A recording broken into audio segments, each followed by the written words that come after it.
Yeah, that's what finding your inner power is all about. Om Gam Ganapataye Nama. Yes, Om Ganpate Namah. And when you say that, you know what? The elephant I'm talking about is right outside of Ganesh temple. So Om Ganpate Namaha is how you. I love Ganesh. I fell in love with Ganesh, Ruchi, some years back when I was in the middle of my cannabis research, and that really helped me focus. Welcome to Season 5 of the Cannabis Truth Podcast. Your host is Honey Smith Walls, author of the new book, Healing Beyond High Cannabis Truth, a gentle, practical guide for elders to learn cannabis fundamentals safely and effectively without overuse or overwhelm. In a world where the FDA has yet to stamp its approval on this ancient natural remedy, Honey Smith Walls bridges the gap between Western healthcare norms, uplifting benefits and relief through gentle cannabis plant therapies. Join this 21st century cannabis shaman, uniquely positioned to assess the green intentions of medical, farming, and business industries in cannabis and uncover fascinating historical, political, scientific, and spiritual facets of the plant.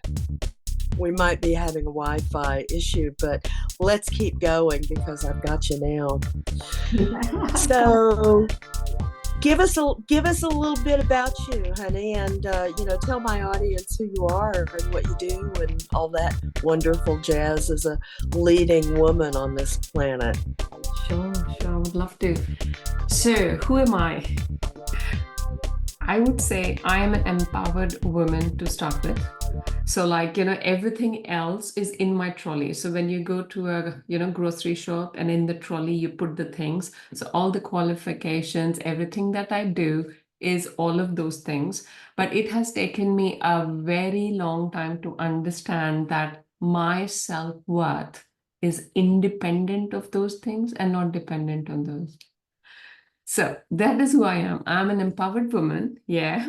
And about 3 years back, I would say, yeah, I'm a medical doctor. But in the last 3 years, when I started my inward healing journey, now I am very happy and delighted to say that I'm a global transformational speaker, a best-selling author, a clinical hypnotherapist, trained in rapid transformational therapy.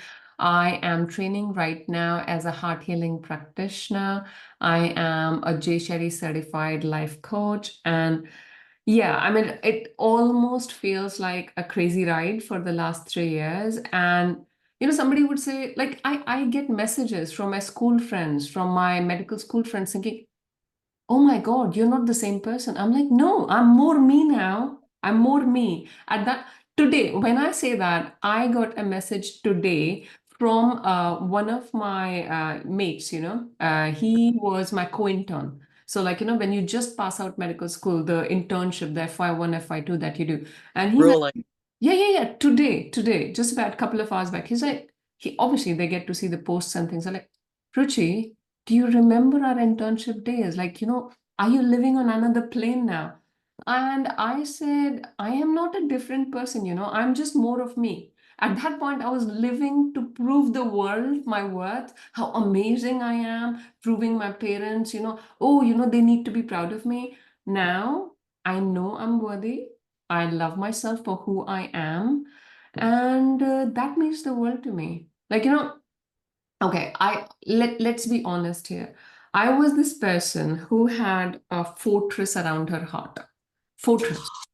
Yes, yes, this was me. This was me. But then, like, 3 years back with postpartum depression, with my son arriving, I wanted to be a conscious parent, right? Now, if I want to do that, I cannot do that with a fortress around my heart, right? Vulnerability takes courage. And that was the biggest, let's say, push towards finding me. And I think that's what healing for me has been like, finding yourself and reconnecting with yourself. Because what is trauma? Trauma is disconnection with who you are. You're a limitless being with unlimited potential. And literally, any child, you have a grandchild, the first time you take them, you're like, they're beaming with joy, they're beaming with possibilities. It's life and condition. You can do this, but you can't do this. I'll give you another amazing example. When I go to India, I visit Pondicherry. So in front of a temple, there used to be an elephant there, right? Huge, huge elephant. And this huge elephant is tied to this little tiny peg. Little tiny peg. The moment Yeah. that elephant decides he's gonna rampantly run. But it never did. No, you know what it reminded me of? Our true power and life's conditioning. Like that's who we really are. We can do just about anything. But 3 years back, oh my God, I have trained as a doctor. As an 18-year-old, I chose medicine. No, I need to do this till the day I die. That is that little peg for me, right? Whereas my true power is that Little peg. yes, yes, that's who we are. We are. Like just looking at that, and I mean that's what came into my head. I'm like, oh my God, that elephant is huge with unlimited power, with a tiny human standing beside him and a tiny peg. And what controls him? Just that belief that I can't do it. We know, yeah, that's what finding your inner power is all about. Om Gam Ganapataye Namah. Yes, Om Ganpate Namah. And when you say that, you know what? Oh my God, that is right out the elephant I'm talking about is right outside of Ganesh temple. So Om Ganpate Namah is how you, yeah. Just to reference what I just sang, it's a little mantra to Ganesh, and I will let you look up that story of Ganesh. It's too crazy for me as a little white girl to try to explain and help you understand. So, but I love Ganesh. I fell in love with Ganesh, Ruchi. Some years back when I was in the middle of my cannabis research, and that No, I just love mantra when you. really helped me focus. Oh, yes. Ganesha is the lord of prosperity, of intelligence, of like, And the over impossible tasks too. exactly, exactly. And it basically rides on a mouse. So you think, how is that even possible? Yeah, they're getting excited. How is that Yeah. even possible? So it's like, the mouse actually represents the easiest way to go out of any obstacle and any difficulty. Like it will find a way for you, like the way of least resistance. Yeah. And that's what we don't resist. This is what I've learned. Just stop. See, Stop resisting everything. I think, when we live here, no offense, but then it's like, this is how it needs to be. This is how it needs to happen. And you're limiting the possibilities.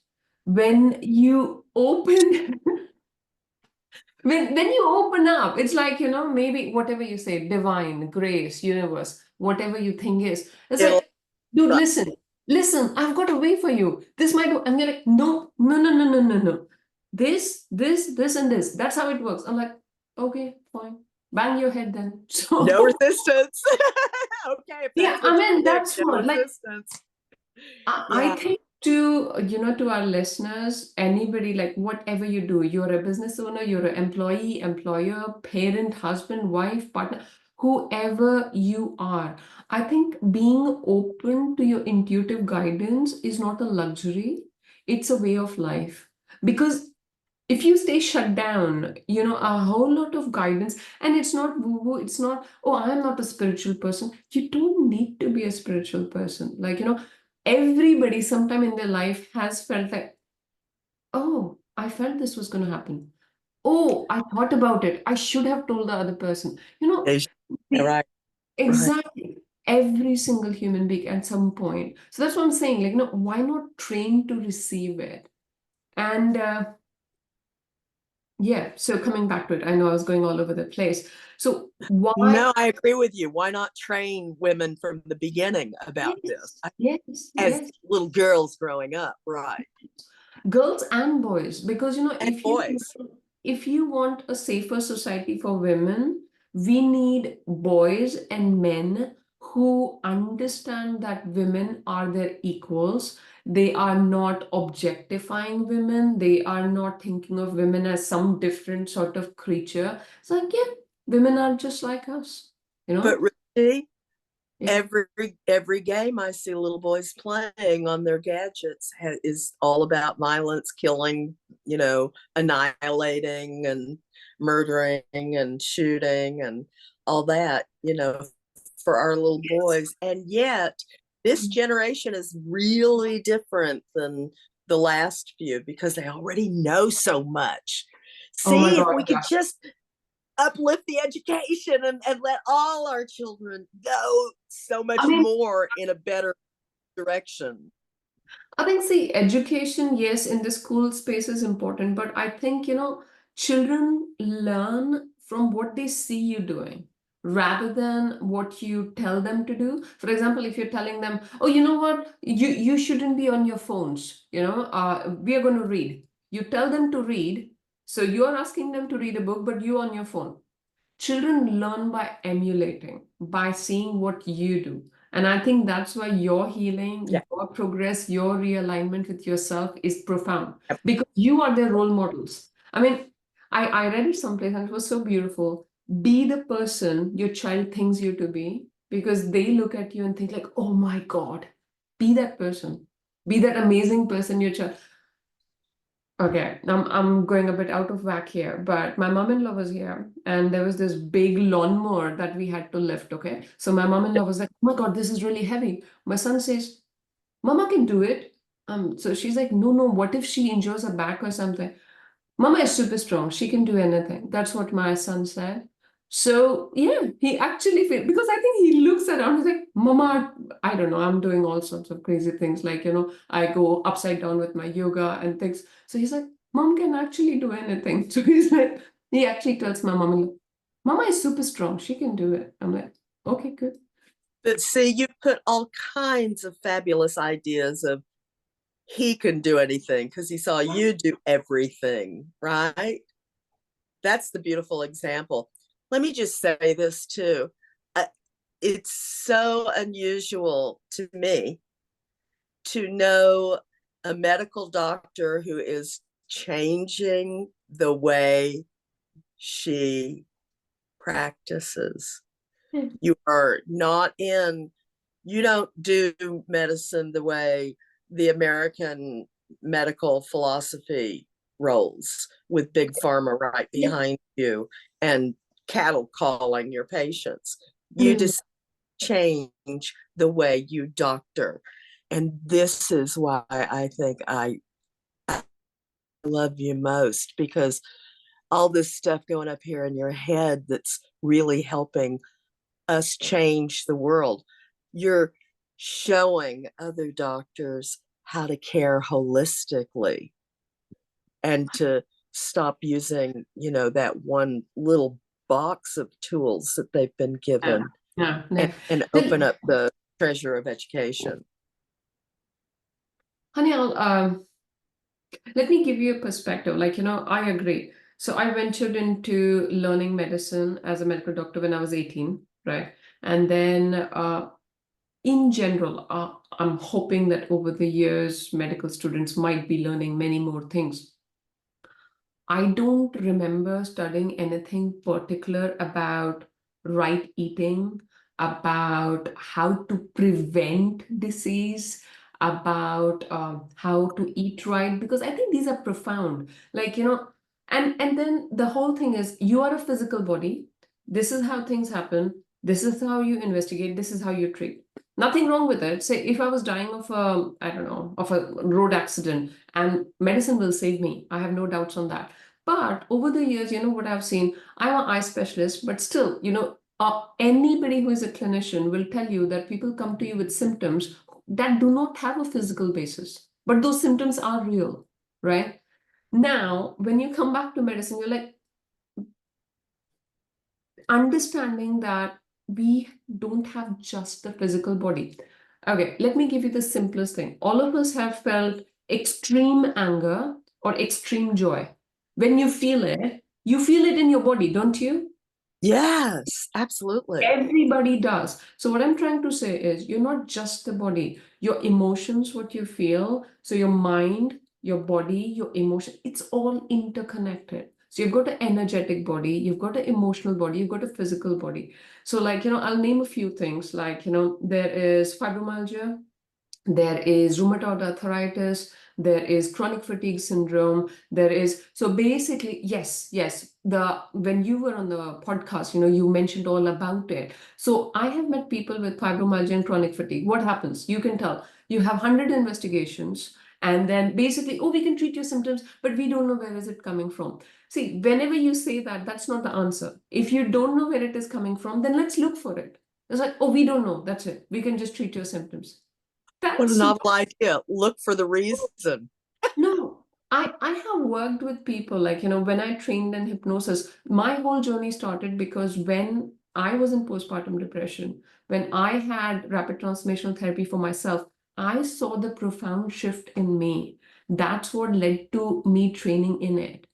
And I would not shy away from saying that, like, the postpartum depression was just a pointer. It's resurfaced my childhood trauma, and I had to face it, something that I had hidden long time back. Like, oh, that's it. It needs to stay hidden.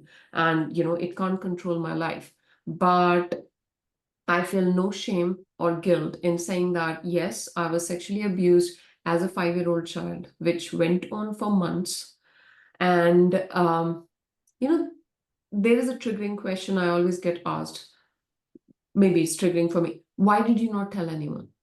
Now, I remember when my mom said that just like 3 months back when she first got to know about it from the book I had written. I felt pins and needles in my body, really, because that question freaks me out. The problem is, I'm 39 years old. Yeah. For 30 years, if you have analyzed something, you go through any and every question possible. You actually keep thinking, why did I not tell anyone? But then, pedophiles are very smart. They groom you.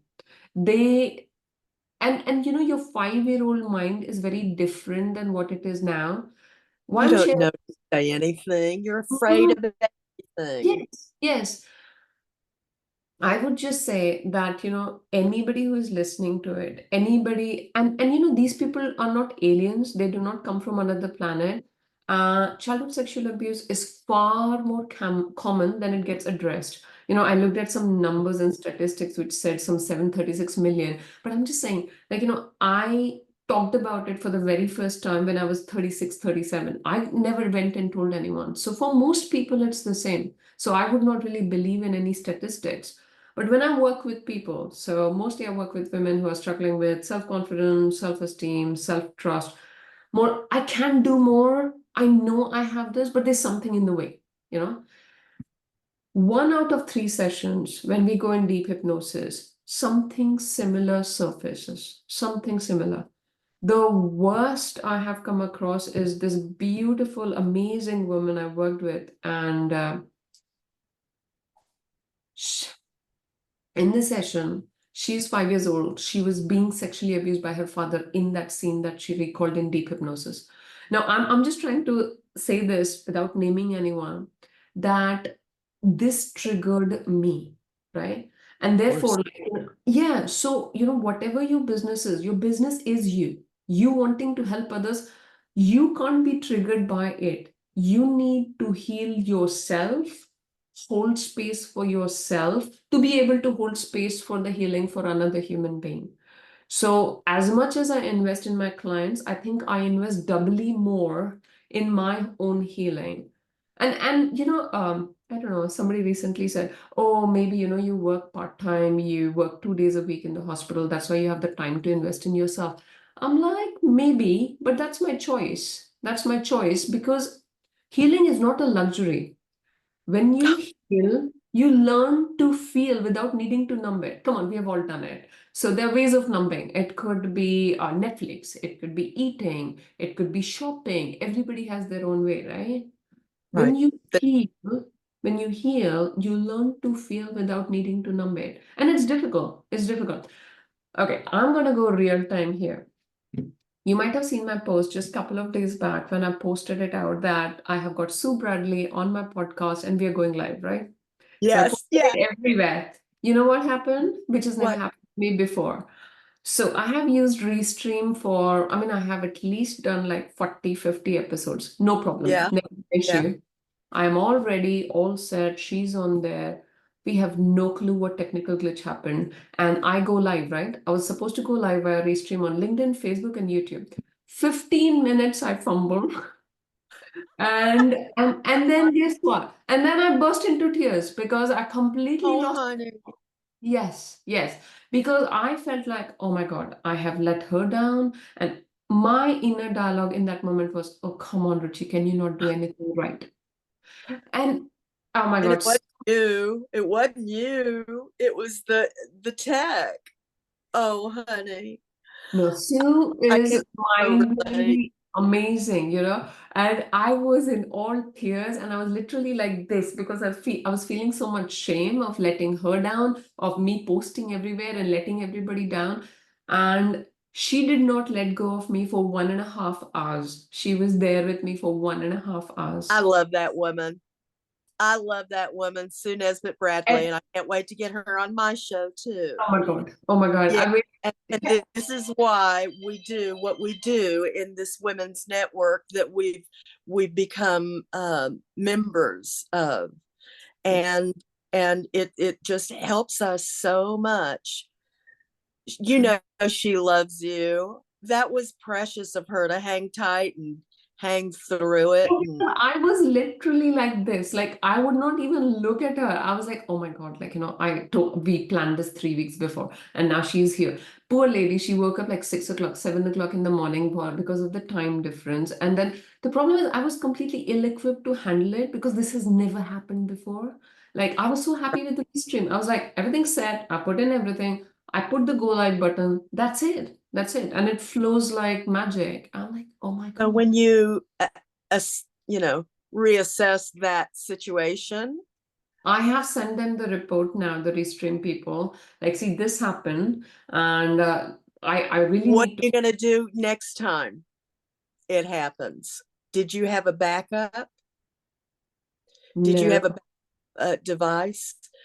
So this has happened to me numerous times because the Wi-Fi out here in the country-ish is a little wobbly. And so I set up 2 devices, and I've got 2 going right now. I've got my iPad going with the Zoom thing, No, but and I'm it looking at wasn't you. the Wi-Fi. It was the It Restream wasn't, itself. Like my Wi-Fi wasn't the issue. So with the but it Restream, was, yeah. yeah, what was the issue? So it was from their end. And like, I don't know, I was feeling really pressured because she was sitting right there. I'm like, okay, I can't be sending them a report right now. Basically, I had lost my mojo. Like, we were, I and get it. yeah, and then like, 50 Lost your minutes in, mojo. I yeah, get that. she just Oh said, my God. Ruchi, for the next 1.5 hour, oh my God, that was like cathartic for me.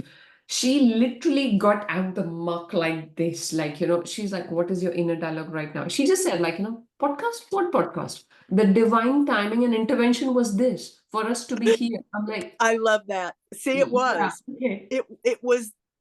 It was special moment with her getting Yeah. through that ick. Oh my gosh, that's glorious, And like, really.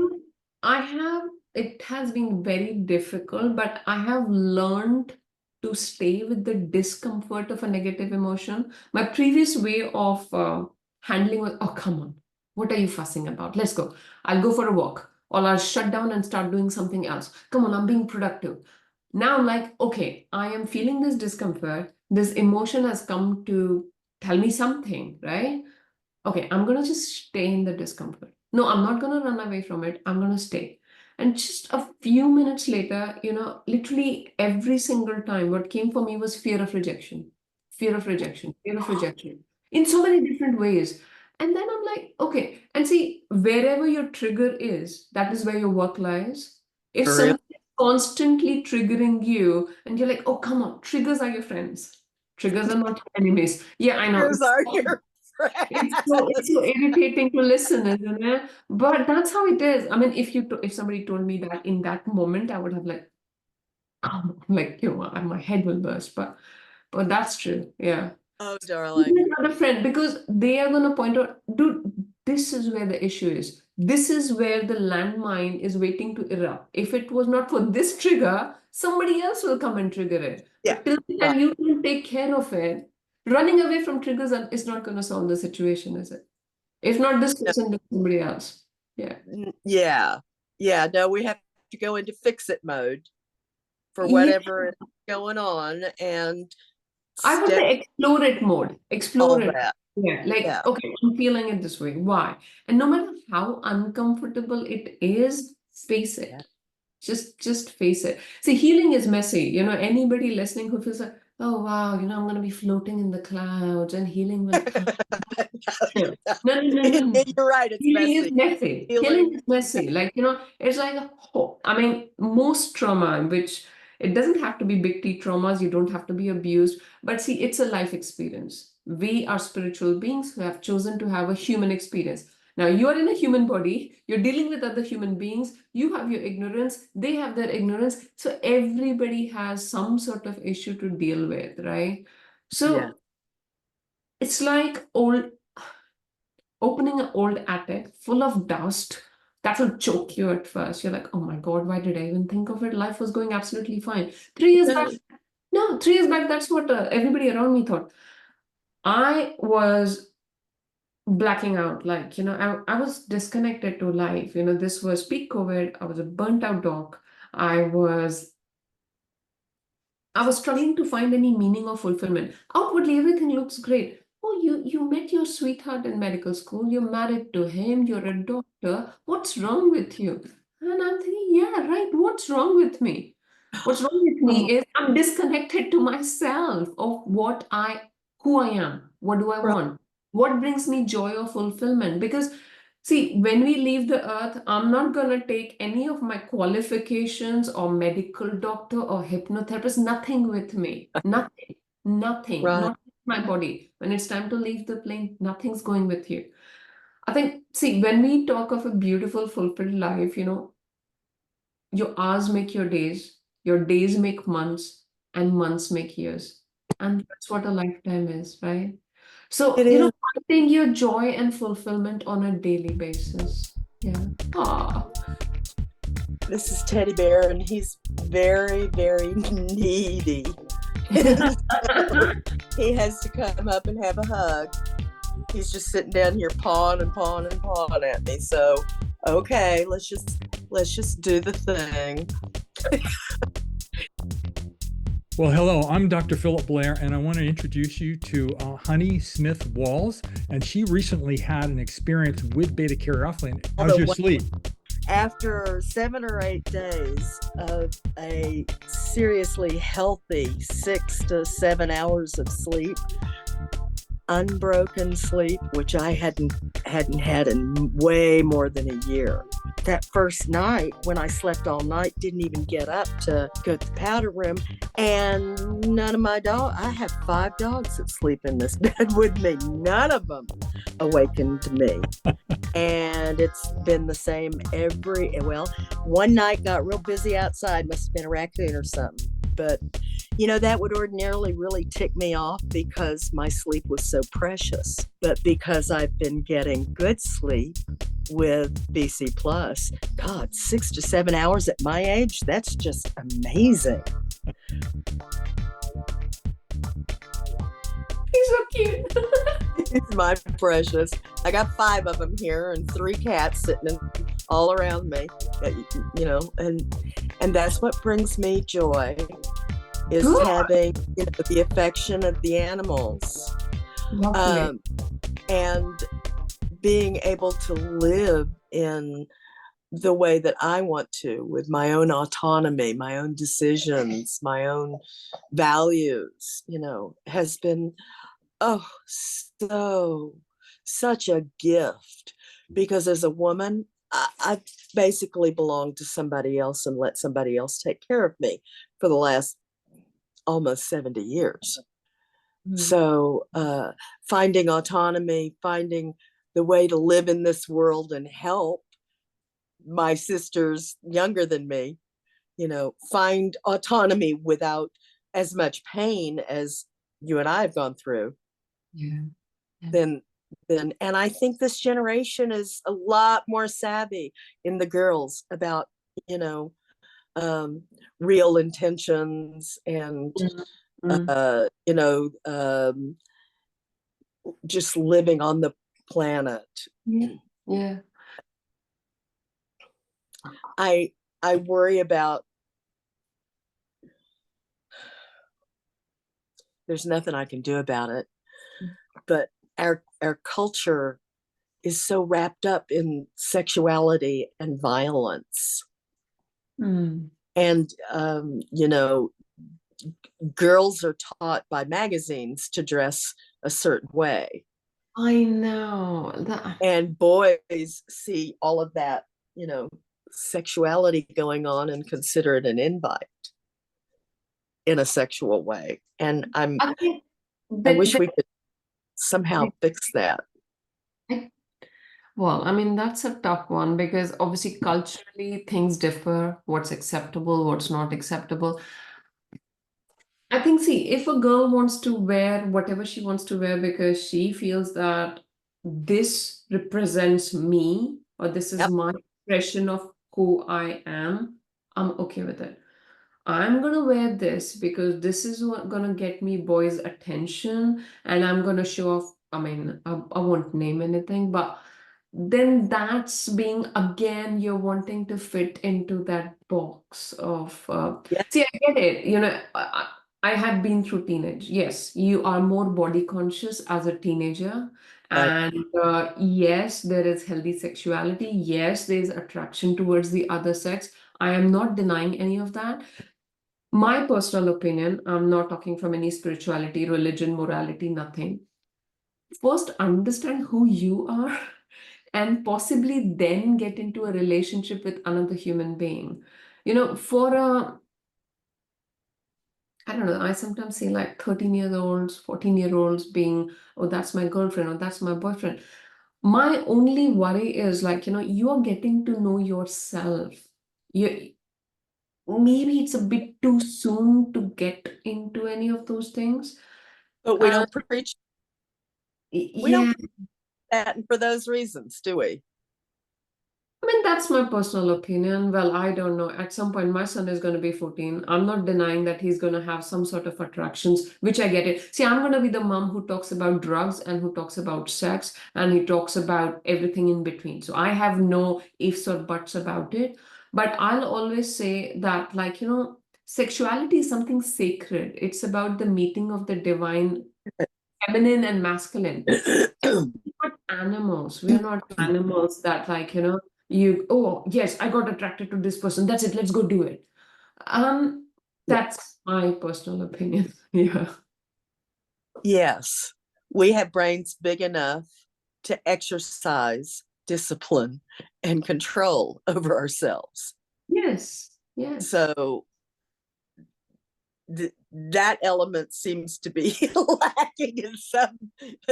I mean, we evolved some from person. animals, right? Evolved from animals, right? Mhm. I think just remembering that yes, there are needs, yes, there are urges, but you're not, you know, you're an evolved being.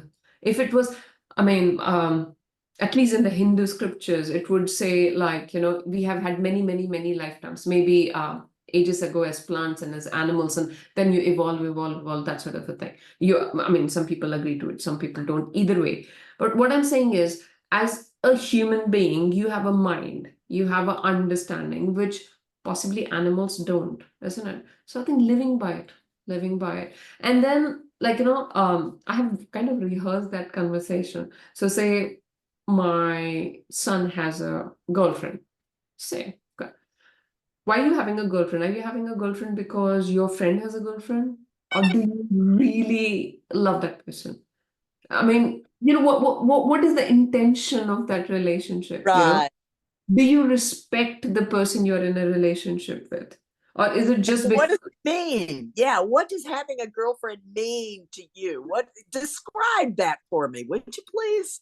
What do you expect out of I, that relationship? I remember my brother. My brother is only 3 years younger to me, and this was like ages ago. We were both teenagers, and he tells me, "You know what? I need to have a girlfriend because my roommate has a girlfriend." I'm like, I don't think that's reason enough. Like, do you love somebody? Do you like somebody? Like, just because my roommate has a girlfriend, I need to have a girlfriend. I found that to be a like so he's like, you don't get it. I'm like, okay, but yeah. So Right. It was probably a status symbol I too. believe so. I Yeah. was in a soft play area not so long back with my son, and there was a girl, might be 8, 9, maximum 10, okay? And she turns around and talks to her friend. Oh my God, you don't have a boyfriend? You need to have a boyfriend. I was a little bit alarmed, like I turned around so that they don't see me judging or something, but I was like, oh my God, what if my son said that? Like, how do you answer that? Literally, I'm not over exaggerating. I mean, yes, it's difficult to gauge the age, but no more than 10. I'm sure of that. That's pretty shocking. I But know. that's our conditioning, right? Yeah, I was a bit alarmed with that. I'm like, no, I'm not gonna be that mom saying, when I was your age, I was doing this. Nobody's gonna listen to that. You're like, oh, my mom is so boring. I'm not gonna listen. I can have a logical, but if they say, you know what, my friend has a girlfriend, and I think that was the thing because it's like I think her thing was, I have got a boyfriend, so you need to have one. I'm like, right, when I was 10, what was I thinking? So I was, yeah, a little bit shaken up. Hmm. Okay. It seems, pardon me, it seems as though you really are enjoying now the way that you practice medicine and I do. help people. I, And it's I, so obvious. Honey, I would really love to share something. So, a gentleman who was my patient, I won't, he was, okay, I'm not sure if it's gone, okay, I would not give any details about what was the background, anything. So I did a No, laser procedure for him, and he wrote this beautiful letter of appreciation to a clinical lead saying that, Dr. Sharma is a blessing to the National Health Services and things like that. And it was just so nice because the letter said, oh, I felt seen. Because the problem is like, I get it, the number of patients you need to see, the pressure you are under. And there is that compassion fatigue as well. I get it. It happens. Like, when you see patient after patient after patient, and in hospital, they're not coming in exactly happy, isn't it? So there is compassion fatigue. But I make a genuine intention to treat the person in front of me how I would like to be treated. And I think that makes a huge difference. Second is treating them as a human being and not a number on my clinic list. And I think that's all. So it's not like, yes, I do my procedures with complete precision, but more than that, what I get to hear is, oh, I felt like a human being. I felt seen. I felt seen. And I just said, like, my intention is before you leave the clinic room, you know what is happening. You understand what I said.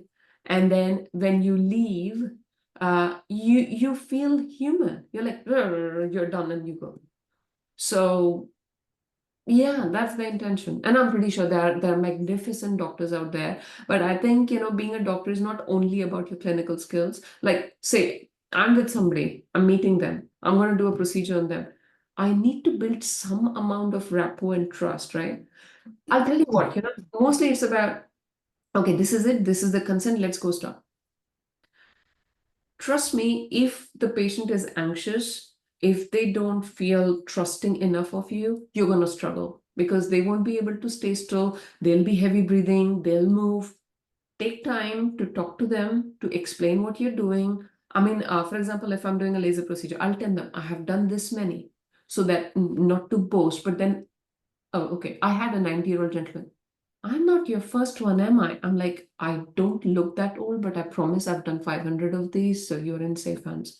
And then, yeah, I get it. I mean, it's okay. Like, maybe he's not used to seeing a female doctor as often. He's worried. I get it. No judgment taken.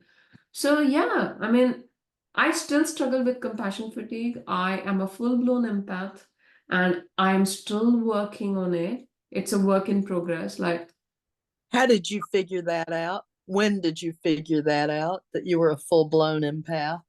oh my God, you've opened a Pandora's box here. Okay. Right. So I was this tiny little girl, and what happens is, when you're growing up, you feel everybody feels things the way I feel. That's how you think, right? That's Uh, right. yeah, I mean, so till about 12 or even past that, I was like, yeah, that's how everybody feels. I think when I moved into teenage, I realized that no, that's not quite the case. Everybody doesn't absorb emotions as much as I do. And then as a little girl, I remember being, oh, you're too sensitive.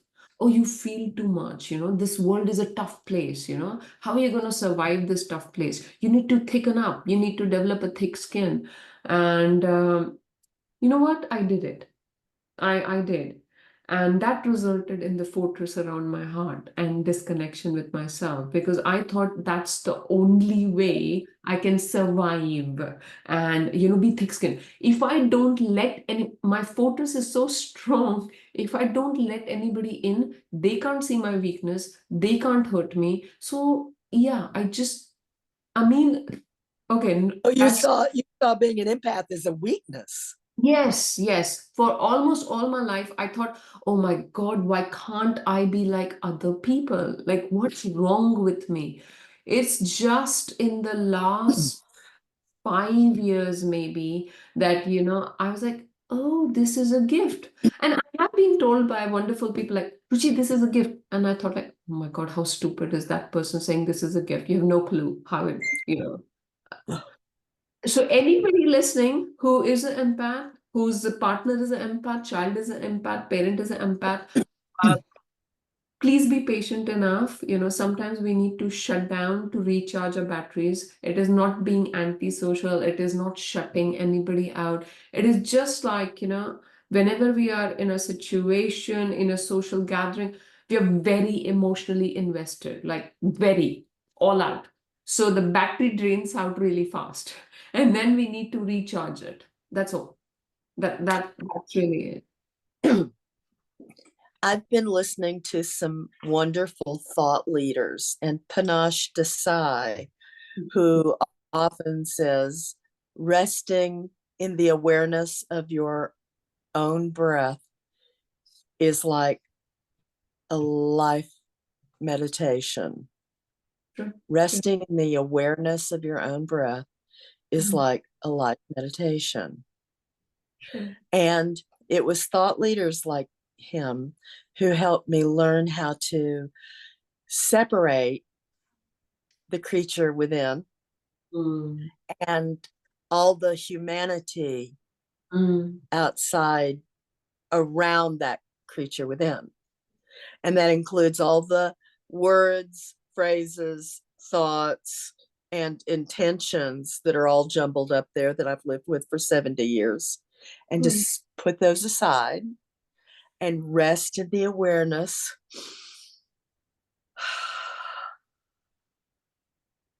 Yeah. of my own breath as a meditation. And that helps us stop all that chatter upstairs. I'm saying this for my audience who I'm trying to help understand meditative living. Ani, would you agree that, like, sometimes people get stuck in the idea of, like, especially when you start meditating, I sometimes come across people, oh my God, I can't sit cross-legged for 1 hour. Oh my God, like, there are 100 thoughts coming into my head. I think when you say that you don't need to stop the thoughts, it's like, Yeah, they, I just meditated they come up. for a half a They second come. there. Oh, it was Yeah. invigorating. But then, like, just reminding yourself that you are the observer. We all have an inner conversation. We all do all day long, isn't it? There's always this Yeah. conversation going on. So when the thought is happening, who is observing it? When the emotion is happening, yes, you're feeling the emotion, but at the same time, there's a part of you that's still observing it. I think detaching from that, okay, I had major struggles with anger management and stepping With back. what? Major struggles with what? Anger management. Anger management in Oh, my personal life. In my you professional life, sweet little you. no, I just can in my imagine. see, in my professional life, people will tell you, oh my God, she's the most level-headed, stable person you've met. That's my professional life. My Yeah. husband will tell you, like, nicely, he would say, you're the spice of my life. Because he is this Zen person, you see. He's this Zen person. World is falling apart, he's like Zen. And I'm the one.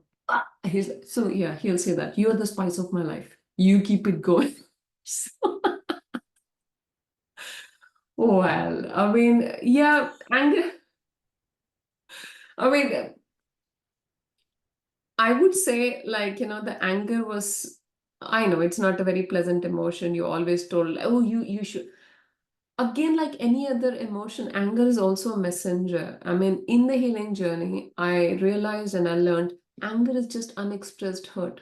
That's all it is. Anger is unexpressed hurt. So when Oh, I, sure is. yeah, and it's misdirected. So what happens is because you're not dealing with it, it spurts out everywhere. But then when I realized what is the basis of that anger? Oh, why did nobody come to save me as a child? Was I not even worthy of saving? And all the other things in there. So anger is unexpressed hurt. Now, I mean, 3 years back, I wouldn't talk about what I went through as a child to myself in the mirror. I have now talked about it in my book, The Voices of Impact. I talk about it in the speaking events I do. Now, the question is, why? Why? Because there was this pin drop moment for me, which was, I don't know if I've mentioned it to you before, but this was, I am a big podcast lover, like big, big. Okay. So I love Lewis Howes. Like he's my all-time favorite, the School of Greatness guy. So he was being interviewed by Mel Robbins in her podcast. So I'm chopping something on my kitchen board, and normally, like if my son is in the nursery, my iPad will be on. So the 6'4" sporty big guy goes through the history of his own childhood sexual abuse. He's into a leadership meet or something. And at that point, 40 other people in the room. So the person who's conducting the meeting, they're like, okay, if there's anything else now, you need to come up and say. So he has this inner voice. Okay, Lewis, now you need to go. And he listened to it. So he went through the top of this room. He stood like this with his head down, shoulders down, and he recalled this whole story of how he was sexually abused by the son of his child minder or whatever. And then he ran out of the room because he had lived a lifetime. Like, if somebody saw this, that's it. They would never see my face again. So he ran out of the room. And right after that, 60-something old gentleman, like, he actually felt a arm on his back. And he turned around and he's like, that man said, you're my hero. And he said, really? That man said, yes. This gentleman was 60 something, married for 30 years, 3 children. He said, you gave me the courage. I went through exactly what you went through, but you have given me the courage to go and tell my wife and kids about it. You know, yeah. And in that moment, going through that whole journey, I don't think I actually did justice in saying it the way he did it, but in that moment, something major shifted in my heart. Like, till that moment, this story was something, I was the victim. I don't want anybody to see me. Like, if I was talking to you 3 years back, I will hide that part of me. I am not going to let you see anyway because I'm feeling judged and I'm rejecting myself. Now, I open that and I want people to see that because I know the guilt. I know the shame. I've lived with it for 30 years. And the problem with the guilt and shame is, it covers who you are. It covers your shine. It covers your unique strengths. It covers the purpose. Each and every one of us, we have come here with a unique strength, a unique purpose, a unique gift to give to every other life we touch. And with this guilt and shame, what happens is, I'm going to hide. Your maximum energy goes in hiding these parts of you so that nobody sees it. And like, every time I share it, like, when I ask people, okay, just raise hands in the room. you won't believe how many hands get raised because, yeah, that's what I'm saying. See, it's not your shame. The person who did it, they are the one who should be ashamed and feeling guilty, not you. You will. Why is it always the other way around? Why does the Oh victim my always God. feel shame over this? Always. Oh my God, this question is something I've struggled for a very, very long time, at least 3 decades now. I think a part of it is like, you go around it's very difficult for your adult mind to understand what went through that 5-year-old mind. For that 5-year-old mind, I don't know, they were scared, they were feeling, or maybe they were just manipulated. If you tell somebody this is going to happen, that is going to happen, I don't know.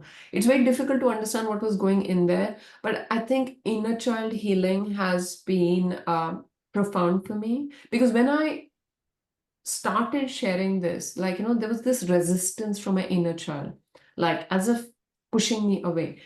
And, once in meditation, I was like, why? And so it was like, when I say that take your power back, my inner child is actually feeling as if I'm not acknowledging their pain or what they went through. So I worked with this beautiful coach, and her words were, I think it was an aha moment for me. I acknowledge what I went through on the journey of my soul. I acknowledge that. I'm not saying that, that did not happen, but I accept myself as whole, complete, resourceful, and a divine child. So, and I think I don't Can you know. wait? Can you just say that again? Because Yes, yes. That's a profound. It's profound, but it's healing, and this is the way to heal from your childhood trauma. Yes, This yes. is the way. You just said it. It's reframing what happened to you inside your head. Mm. I would just Say it again, Ruchi, please. I will. So I acknowledge what I experienced as a child. I acknowledge that happened on the soul's journey. Like, I'm not denying it. I give it acknowledgement. Yes, you went through it. But I accept myself as whole, complete, and resourceful, and a child of God. So the biggest guilt and shame comes from something's wrong with me. I've been through it all. I'm a bad person. That's why it happened to me. I should have told somebody. Why me? I should have definitely done something wrong. You go through all of those things. The reality is, in your adult mind, you know that that person was a pedophile, they manipulated you. It's a difficult conversation, but I think I just want to share this statement because understanding that, like, if you believe in rebirth or not, doesn't matter. But think about it this way, everything that you're experiencing in this lifetime, it doesn't start and end with it. How I look at it is, as a soul, like, think of this big, big book, really thick book, okay? So you've lived many lives and you're going to live many more. So this particular life is just a chapter, right? And yes, that happened. And yeah, no, I have felt it. I have felt this extreme. I'm writing my own book, and like, every time I went to write about it, there was this deep resistance. So I brought it up with my coach. I'm like, I don't know why. So they're like, okay, let's go in a deep conversation with your inner child. And this is where the problem was. As if, they are feeling, Ruchi, you're not, mommy. Every time I want to get away from the pain of it, it's like, if I want to get away, the child feels that, are you not acknowledging that I felt the pain? I'm like, I am, but I am not going to let it control the rest of my life. And with inner child healing, with all the other things, the gist it, you take yourself from there and you bring them here. So there's not a child suffering out there somewhere. You have brought them inside the adult. Right. Safe, sound, loved. Right. They're not out there waiting for somebody to save them. And see, inner child healing is not a one-time go. It's like, as soon Right. as you go outside of your comfort zone, there will be new challenges. So you have to be patient with yourself. Like, oh, I Triggers. worked with the triggers will arrive. Oh, I worked with it. Why is it coming again? Because you're going outside of your comfort zone. So it will surface again. Yeah. Yeah. So just And don't. if you Yeah. childhood trauma and deal with it, then you can resolve it by reframing your new adult self, living in control of those emotions that are attached to the memories. Because we can control what we think. We just have to learn how to. And there are lots of things that we need to learn how to reframe so that it no longer hurts us, right? I mean, I can live with, I don't identify as a child victim anymore.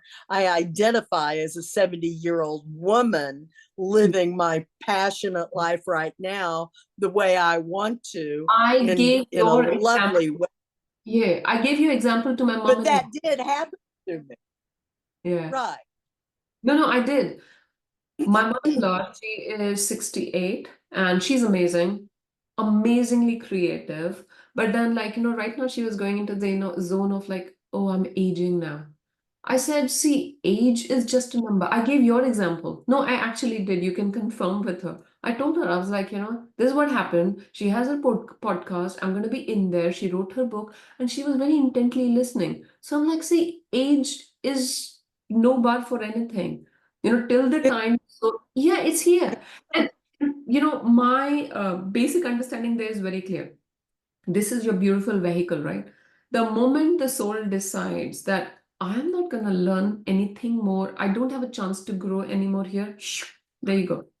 So, till the time your soul is there in your body, that means you have ample time and energy to grow. That's why it's there. I think that was this moment for her. She's like, I could see that shift because she somehow like I can obviously I'm not as close to age to her, so it's hard to say, but then like aches and pains of the body come arrive and you're like, okay, I used to do this, I can't do this now, that sort of a feeling. I'm like, no, that's a big damn deal for us as we age. I got to tell you, if we don't feel good physically, it's real damn hard to have any energy for hope, for being creative or doing anything differently. Y'all, knock it off. And so, no, Precious, get away from, stop that. Shame on you. Don't be chasing Mango like that. Aren't you naughty little girl? You little devil. And so, and there goes Mango outside the door. He's not supposed to be doing that. So I think teaching women that, we can separate all our trauma from our happiness of hope, of looking for tomorrow in our passions. But we're not how to do that. We all have to figure it out individually, like you did, like I did. Everybody has their own unique journey, but I think just a statement that trauma or abuse is not a life statement. It happened, you acknowledge that, but then like if you let that impact all areas of your life, you're giving away your power. So the person who did it that you hate the most, you're giving your power away to them, isn't it? Whereas even if you love the most, I love Bluey so much. I was so mad dog in love with him. He died a year or so ago. And yet it wasn't really reciprocated the way, it wasn't balanced. I gave all myself to him and he took control of me.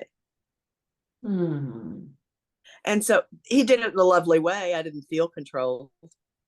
I didn't realize I was until, few years ago, because I totally gave myself to caring for him and his life and the way I thought I was supposed to be as a wife. That was how I was conditioned by television and what I saw around me, This is what needs to break, when we talk of the most of the feminine that we live with is like, what we have seen around us. I think for me, it was the opposite. Like, when I saw the women in my life, like, my mom, my aunts, I was pretty sure that I'm never going to be that. So I think I was pretty clear on that as a 13-year-old, like clear, completely clear. So Yeah. both my parents, like, let's say they were very different in their likes, dislikes, and workings of life and pretty much everything. What I saw in their marriage was like, one is alone and one is loneliness. So I think I made the difference of it fairly early in life. So as a 12-year-old, I remember that conversation with myself. So that conversation with myself where I'm like, I would choose to be alone rather than lonely. So like, you can be happily alone, then be lonely in a relationship. So yeah. And I was. Well, I was very lonely in my relationship with my spouse in the last few years. Not in the beginning because I didn't realize it wasn't, affection wasn't balanced and love wasn't balanced between us. Um, and then after I realized, damn, it was lonely to love somebody in a relationship that doesn't love you back or care about you the same way you care about them. And it, it was real obvious. And that kind of relationship is devastatingly lonely.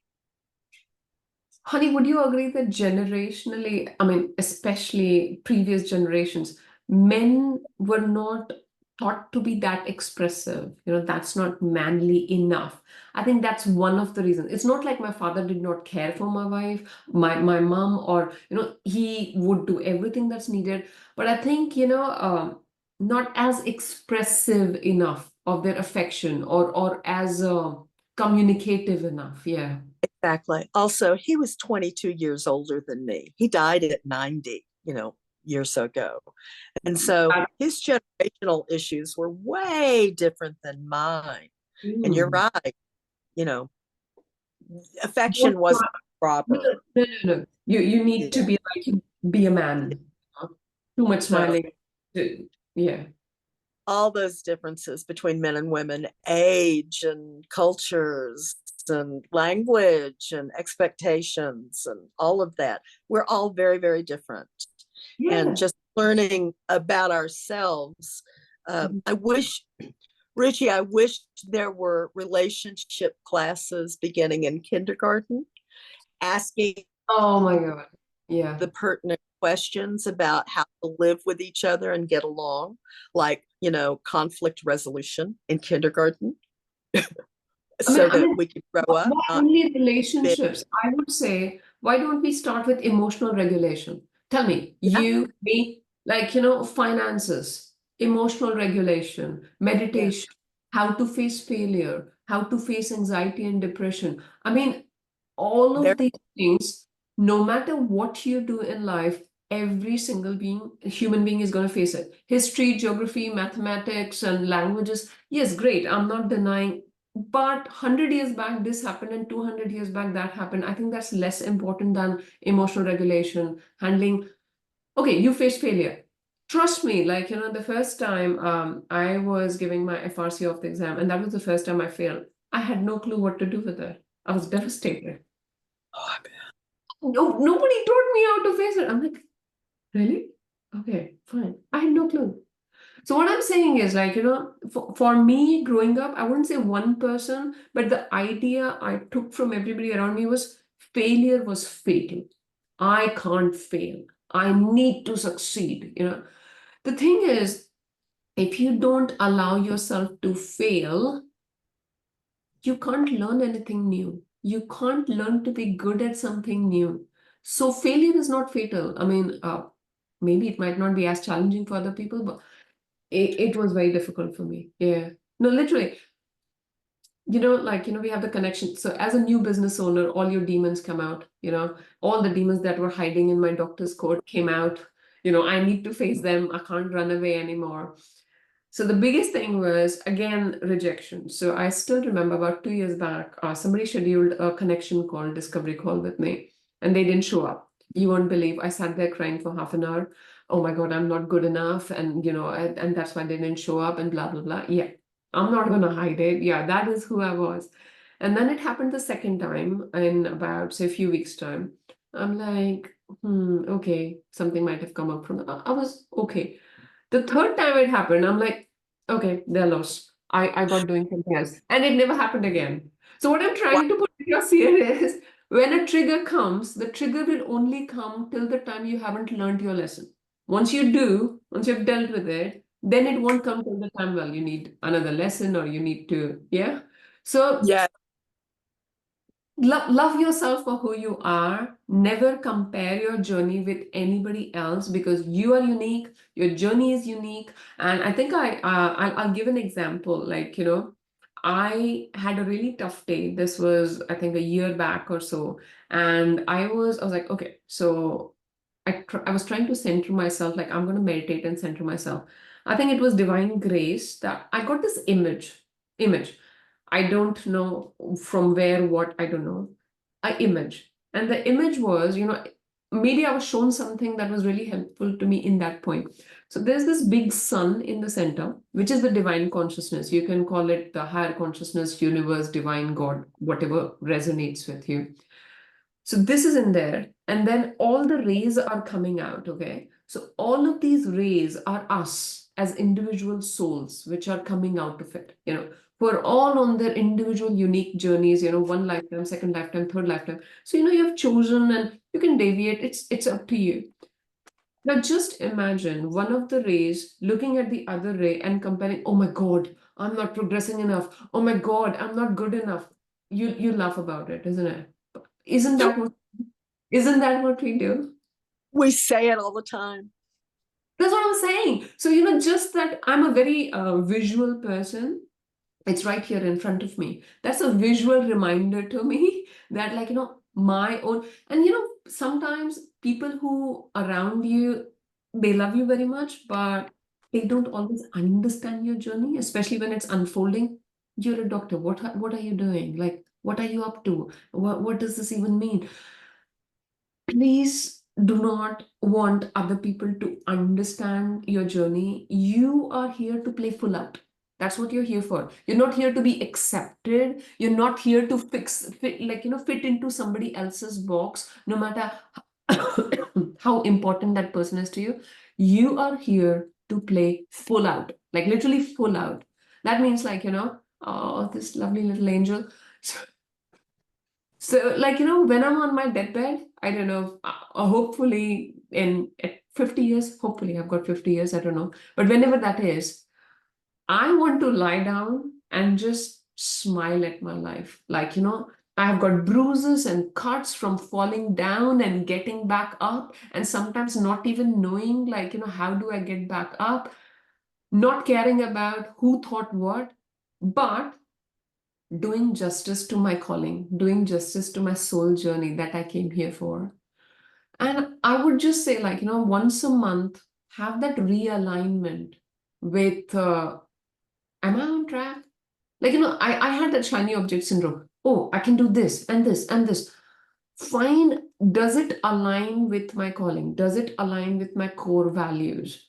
So, my coach has really helped me, the healing journey, the coaching, the inner child healing with my core values. So my core values are freedom, authenticity, self-actualization, fulfillment, integrity, and self-love and self-acceptance.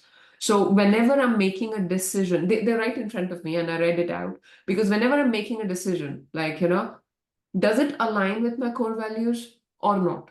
So all your decision making becomes really easy in life. You won't be stumped with a decision like, oh, other people are doing it, I should be doing it too. So yeah.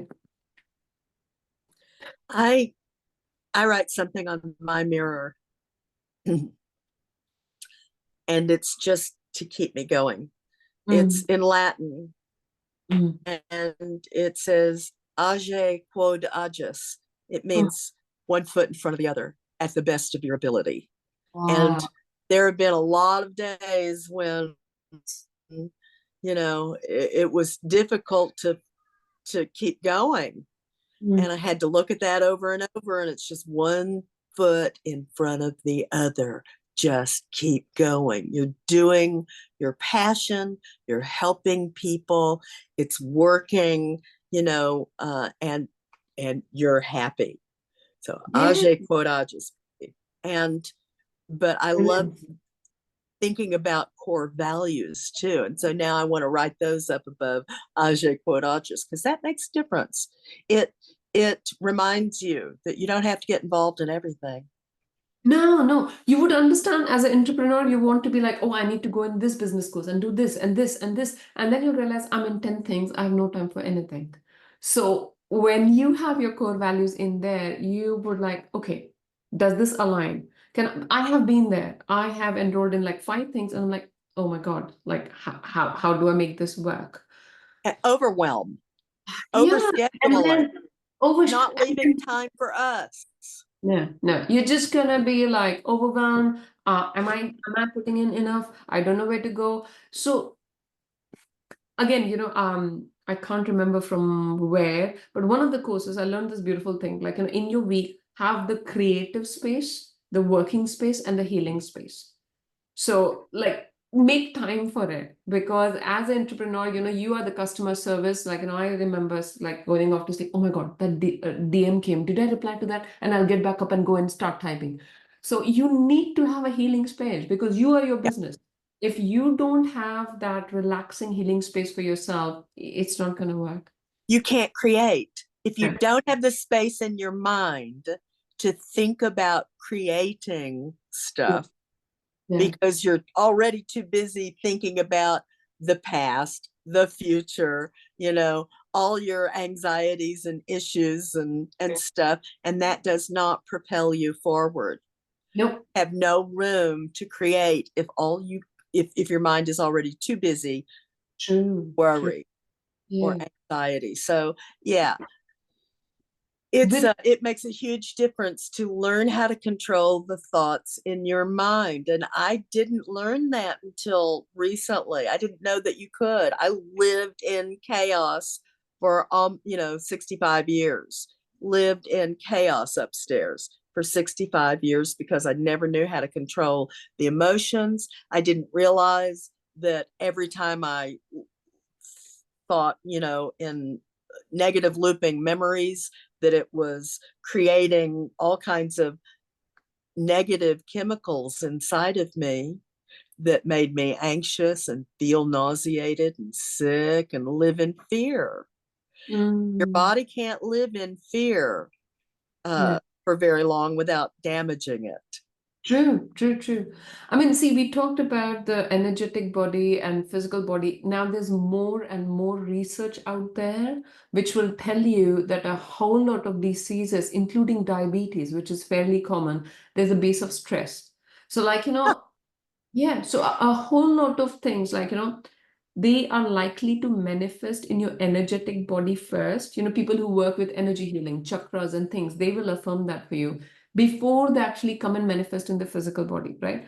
So yes, fine. Somebody had a heart block and blocked valve. They had the surgery. Amazing, great, awesome.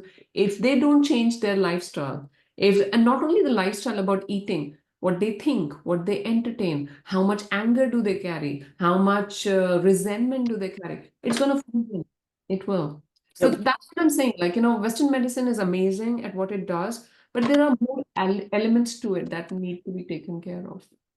Yeah, I'll be really tickled when Western medicine expands to include other philosophies, worldwide medical healing philosophies, because there's more than just, big pharma. And unfortunately, it just feels like American medicine went the way of big pharma and stopped stopped being holistic. As I feel like they probably were 100 years ago, before pressed pills and big pharma came in and took over. Can you see the connection? If people go into holistic living, healthy living, pharma would not be needed as much. So you don't want the holistic living to come to the forefront, right? Because people are going to realize, oh, there's a way out without pills. That's Pharma what I'm talking about. Yeah. There's a Pharma way. needs lifelong customers. You want Yeah, people who are not dying, but at the same time who are chronically ill so that they keep taking the medication, isn't it? that's it. That's the big pharma plan. Yeah. So in my world, we help people with anxiety and depression and IBS and issues like chronic fatigue with cannabis plant therapies. That's Mhm. not how you work, and you've just been learning about cannabis. Have you had any time to consider how cannabis can help, or see any of the research that's been going on? I just realized something after the podcast I did with you. My Mhm. mom-in-law, I mean, I know I've been mentioning her a lot. I realized she had a small bottle of oil. And for the first time I read, it said cannabis oil. I never knew that was there, okay? I don't know. Maybe like, when you know something, you see it. Yeah, yeah, yeah. Seriously. Exactly. Like when you're pregnant, everybody's pregnant. You start Exactly. seeing diaper So I commercials. saw that. I'm like, damn. Okay. So I was like, how long have you been using it? So, she had a cancerous lesion removal, and from that point on, so she's having that one drop every day. So I was like, okay, amazing. Good, great. So yeah, Girl, that's that was a new awesome. learning for me. That It's was a new already in learning. your circle and you didn't know it. No, no, no, I didn't. I was just looking, and for the first time, I saw that bottle. Maybe it was there for a long period of time. I just never saw it. So, yeah. Yeah. No, I mean, Great. you came on my podcast. I think everything you mentioned about how it can help and with how many things it can help, that was really helpful. You also mentioned about the cannabinoids that go into the breast milk. I did not know about that. So, yeah, that was Mhm. quite. Yeah.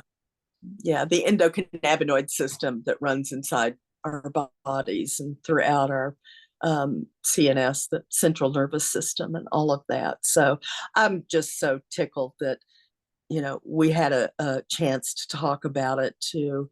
Um, uh, there are just so many doctors on the planet now who don't know Mm, about the good work of cannabis, mm, and it's nice to be able to share it with you and for you to actually believe mm. that it can help. I am a big You're ahead holistic of person. 99.9% of the doctors on the planet. No, I'm a big holistic person because, like, long before any tablets existed, we have survived for generations. So the belief that we can't do without it, I think that's a myth, really, isn't it? Yeah. So, yeah, yeah. I think if we could just educate people, like, I don't know, I might be wrong in terms of numbers, but if you look into things, the amount of obesity and unhealthy eating that we have now did Yeah. not exist 100 years back. It wasn't there. So the more processed and ultra processed food you're putting in your system, you're triggering inflammation, you're triggering disease formation. So if even that could be tackled, I think half of the issues will go away. I meet people in clinic like, I'm not weight shaming anyone, but they are on antihypertensives, they're on diabetic medication, then there is blood thinners, there's cholesterol, everything. And but then there's not much effort on their own part. Like medications can only help, but you need to have some sort of effort into, changing your own lifestyle. On the other hand, I have met people who have been diabetics for 50 plus years. I mean, I'm an eye doctor. I have a look at the back of the eye, nothing. Brilliant lifestyle. So I think I take their example and tell the other patients that diabetes is not a life statement. Like, it's how you take it. It's like, yes, it's there. So it's just a mindset thing, like, what you put into your system.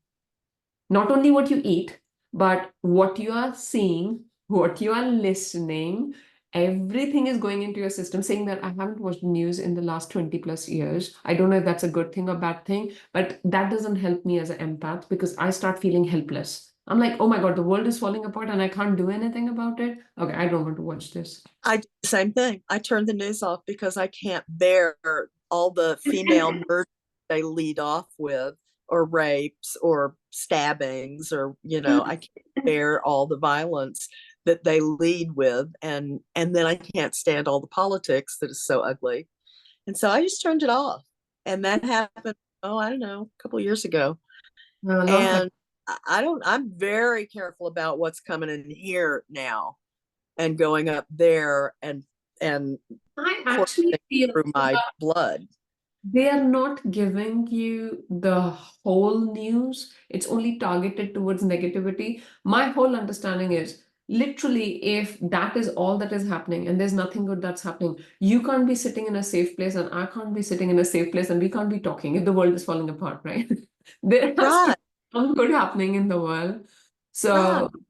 yeah. And there's a lot of good happening and a lot of information happening now through technology. And God, I'm so grateful for technology. Technology is like a matchstick. You can use a matchstick to burn a bun, or you can use a matchstick to light the candle. So it's literally how you use it, isn't it? Cool.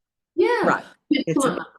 5 years back, would you have even considered, like, maybe 5 years is too short? 5 years back, 10 years back, would you have considered that, from different parts of the world, you could just at click of a button, you could talk to anybody, connect to anybody?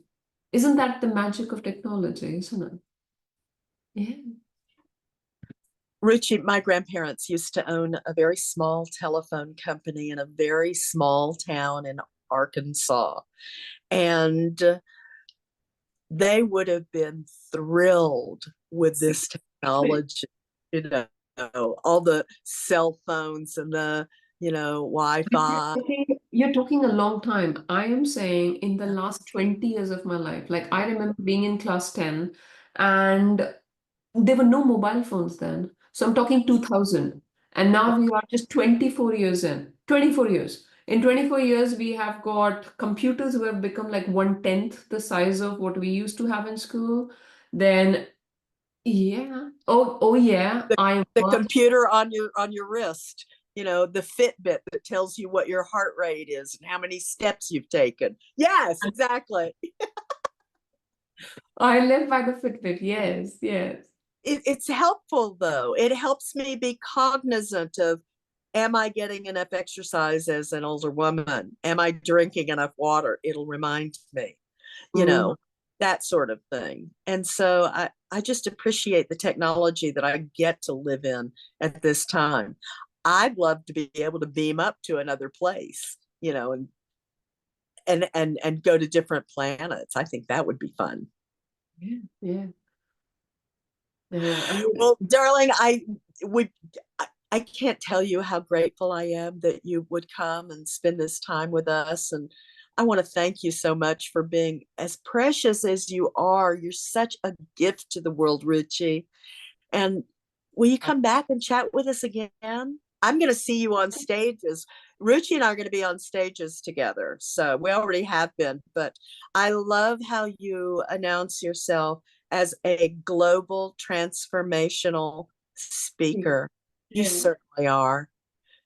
Thank you. No, I took some time to find that word. Initially, it used to be international speak. I'm like, there's some words that chime with you, and I'm like, no, no, no, no. That's when I say global transformational. Well, you're on Zoom doing a virtual talk, or I'm in Paris doing a talk. I'm going to be in Miami really soon doing my talk. So I'm like, okay, I'm global. Why not?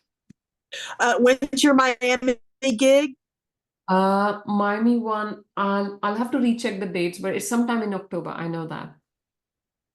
Okay, let's chat. I may be going south for a minute, and maybe we could hook up. We'll see what the stars align for us. Yes, yes, of course. You are such an inspiration, I tell you. Like, I have seen 70-year-olds who are like just giving up on life. You are like buzzing with life. So yeah, you're an inspiration. Keep going. Just keep Well, I life. love you, darling, so much, and it's so fun to be together and hang out. And I'll catch you on the socials real soon. Will you please tell everybody how to get in touch with you and where to find you, where to see, all your jazz? Sure. So if you could find me by my name, So it's Dr. Ruchi Mishra Sharma. If you just type the whole thing. So I'm on Facebook, I'm on LinkedIn, I'm on Instagram as well. The best way to get in touch with is you can just direct message me on Facebook Messenger or LinkedIn. We can just get in touch. What else? If you just open the socials, the link to get in touch with me will be right there, right below. That's Linktree. Yeah. So if you just click on the Linktree link, you'll have everything in there. okay, great. That's perfect. And I'm just now building my own link tree. So thanks for reminding me of that. No, it's easier. You can post it anywhere and it's a lot easier. Yeah. All right, honey. Thank you again. I love you. I hope you have a fabulous day. Thank you for having me. You and your family. See you soon. See you. Bye-bye. Bye, darling. Bye.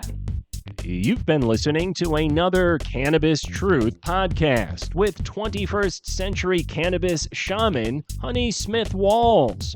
It is important to use verifiably safe products and look out for yourself while we're in this wild, wild west of cannabis right now. Ask for help. It can get complicated.